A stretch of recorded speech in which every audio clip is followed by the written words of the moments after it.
হাই friends, আকৌ এটা নতুন ভিডিঅ' লৈ আপোনালোকৰ মাজলৈ আহিলোঁ।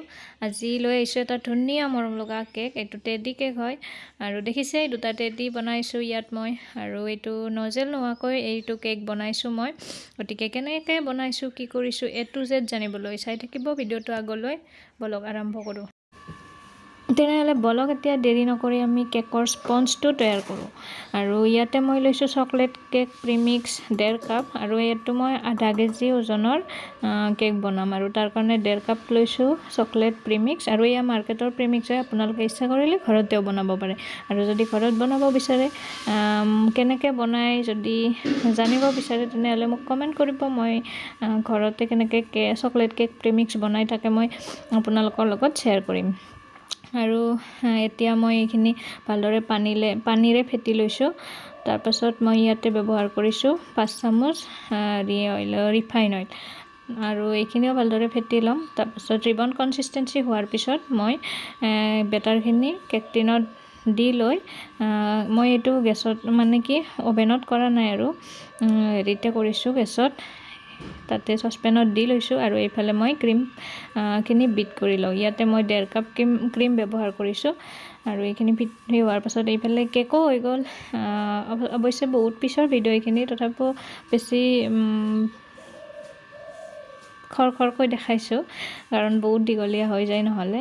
আৰু এইফালে মই 3টা লেয়াৰত কাটি লৈছোঁ কেকটো দেখুওৱা ধৰণে। এতিয়া মই এখন কেকৰ প্লেট লৈছোঁ, তাতে মই এটা লেয়াৰ দি লৈছোঁ। এইটো মোৰ মাজৰ লেয়াৰটো হয়, আৰু মাজৰ লেয়াৰটো দি লৈ ইয়াতে মই চেনি পানীৰে এইটো অলপমান মইষ্ট কৰি লৈছোঁ কেক স্পঞ্জটো।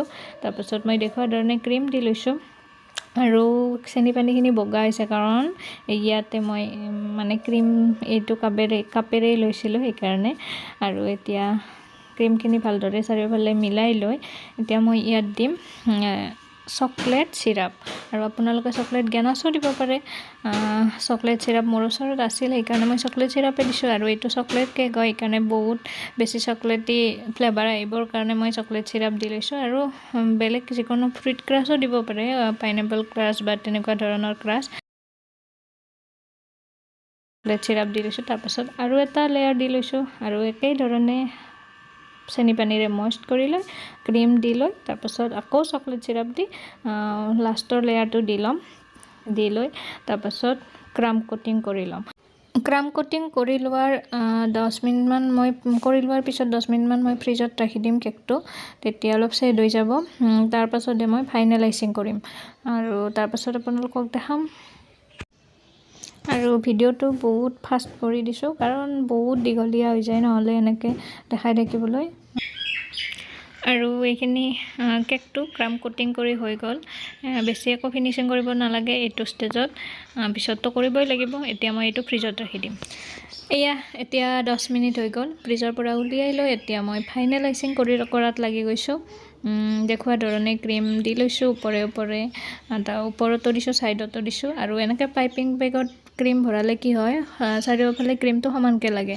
আৰু যেতিয়া আমি স্ক্ৰেপাৰেৰে এইটো স্মুথ কৰিম তেতিয়া সমান হৈ যায়, বেছি প্ৰব্লেম নাপায়। নহ'লে এনেই দিলে অলপমান ক'ৰবাত বেছিকৈ লাগে, ক'ৰবাত কমকৈ লাগে, সেইকাৰণে পাইপিং বেগেৰে দিব লাগে। আৰু এতিয়া মই এখন কাৰ্ডেৰে কৰিছোঁ, কাৰ্ডখন ভালদৰে ধুই কিনে। আৰু এইখন বেয়া কাৰ্ড আছিল, সেইকাৰণে এইখনেৰে কৰিছোঁ। আৰু কাৰ্ডেৰে কৰিলে বহুত ভাল হয়। যদি আপোনালোকৰ ওচৰত স্ক্ৰেপাৰ নাই তেতিয়াহ'লে কাৰ্ডেৰে কৰিব পাৰে। আৰু এতিয়া মই চাৰিওফালে স্মুথ কৰি লৈ এতিয়া ওপৰৰখিনি কৰিম। তাৰপাছত মই এডাল ছিলিকন ব্ৰাছ লৈছোঁ, ব্ৰাছ লৈ কিনে ছিলিকন ব্ৰাছেৰে এনেকৈ ডিজাইন কৰিব পাৰে, আৰু এনেকৈ ভালো দেখি আজিকালি এইটো ডিজাইন। আৰু এনেকৈ কৰি লৈ মই ভাবিছিলোঁ কি কেকৰ তলৰ পাৰ্টটো এটা লাইন পিংক কালাৰ কৰি দিম, কিন্তু মই পাহৰি গ'লোঁ, আগতে ডিজাইনটো কৰি দিলোঁ। তাৰপাছত ডিজাইনটো কৰি উঠি আকৌ মই পিংক কালাৰৰ ক্ৰীম দিলোঁ, কিন্তু ওলোটাহে হ'ল। কি হ'ল আপোনালোকে আগত ভিডিঅ'ত দেখি থাকিব বাৰু, গতিকে চাই থাকক ভিডিঅ'টো। আচলতে কি হয়, প্ৰত্যেকবাৰ কেক বনালে মই মনত ভাবি থাকোঁ এটা ডিজাইন, আৰু ওলোটা হৈ এটা ডিজাইনহে ওলাইগৈ। কিয় বা তেনেকুৱা হয়, মোৰে তেনেকুৱা এনে সকলোৰে হয়, সকলোৰে নহয় নিশ্চয় মোৰে হয়। কিবা ভাবি থাকোঁতে কিবা হৈ যায়, ভাবি থকা ডিজাইনটো নোলাইগৈয়ে। ডিজাইনটো কৰি হৈ গ'ল। এতিয়া বৰ্ডখন অলপ চাফা কৰি লৈছোঁ, কেক বৰ্ড। এতিয়া এটা বাটিত মই হোৱাইট ক্ৰীম লৈ তাত মই পিংক জেল কালাৰ দুটোপাল দি লৈ পিংক কৰি লৈছোঁ কালাৰটো। আকৌ আৰু পিংক ক্ৰীমেৰে তলত কেকৰ তলত এটা লাইন দিছিলোঁ পাইপিং বেগেৰে। মই ভাবিছিলোঁ কি এটা লাইন হৈ থাকক আৰু মানে আধা হৈ থাকক, কিন্তু শেষত গোটেই ছাইডটোৱে কভাৰ হৈ গ'ল। যেতিয়া মই কাৰ্ডখনেৰে অলপ ঘূৰাই দিলোঁ গোটেই ছাইডতে লাগি গ'ল। তেতিয়া আৰু সেইকাৰণে গোটেই ছাইডটোৱে পিংক কৰি দিলোঁ, কিন্তু দেখাত বেয়াও নহ'ল, ভালেই হ'ল বাৰু। কিন্তু কি হ'ল ওপৰতো লাগি গ'ল অলপ। তাৰপাছত আকৌ ছিলিকন ব্ৰাছেৰে ওপৰত এটা পাক মাৰি দিলোঁ, আকৌ ওপৰতো পিংক হৈ গ'ল। মুঠতে কি হ'ল, কি যে ভাবিছিলোঁ কি যে হ'ল ক'ব নোৱাৰোঁ। শেষত চাই থাকিবচোন কেনেকুৱা লাগে ডিজাইনটো।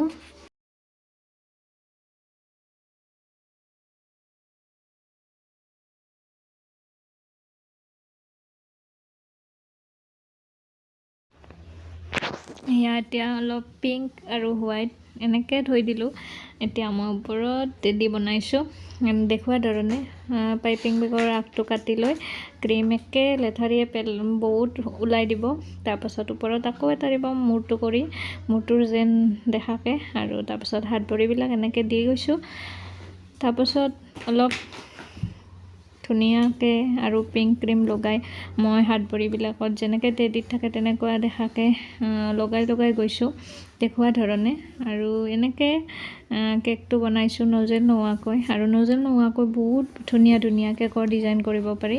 আপোনালোকে যদি জানিব বিচাৰে তেনেহ'লে কমেণ্ট কৰিব, মই আগলৈ আৰু তেনেকুৱা ভিডিঅ' দিম।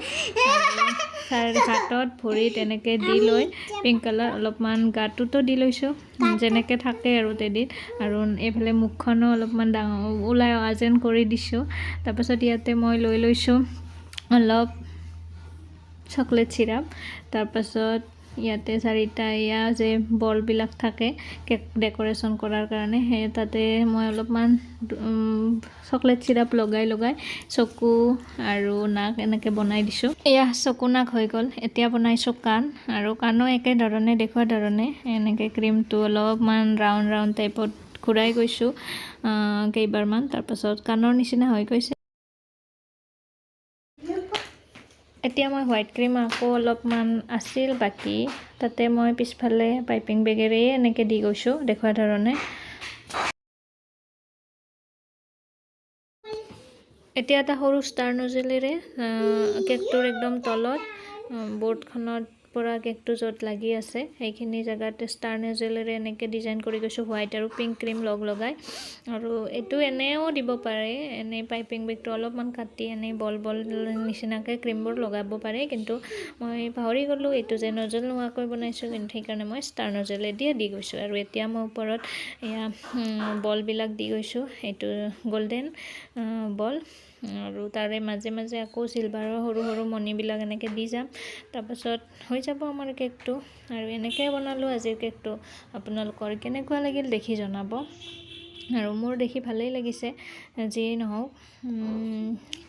ভবাটো নহ'লেও কিবা এটাতো হৈছে, সেয়াই বহুত। আৰু এনেকৈ আজিৰ কেকটো মই আপোনালোকলৈ আনিলোঁ। এয়া আমাৰ ফাইনেল লুক কেকৰ। আপোনালোকৰ কেকটো দেখি কেনেকুৱা লাগিছে জনাব কমেণ্ট কৰি। আৰু আগলৈ যদি কেকৰ ভিডিঅ' চাব বিচাৰে তেনেহ'লে তেতিয়াহ'লেও কমেণ্ট কৰিব। আৰু এয়াই আছিল আজিৰ মোৰ ভিডিঅ'টো। আপোনালোকৰ নিশ্চয় ভাল লাগিছে, আৰু যদি ভাল লাগিছে এটা লাইকো কৰি দিব আৰু কমেণ্ট কৰি জনাব। ঠিক আছে ফ্ৰেণ্ডছ, বাই বাই।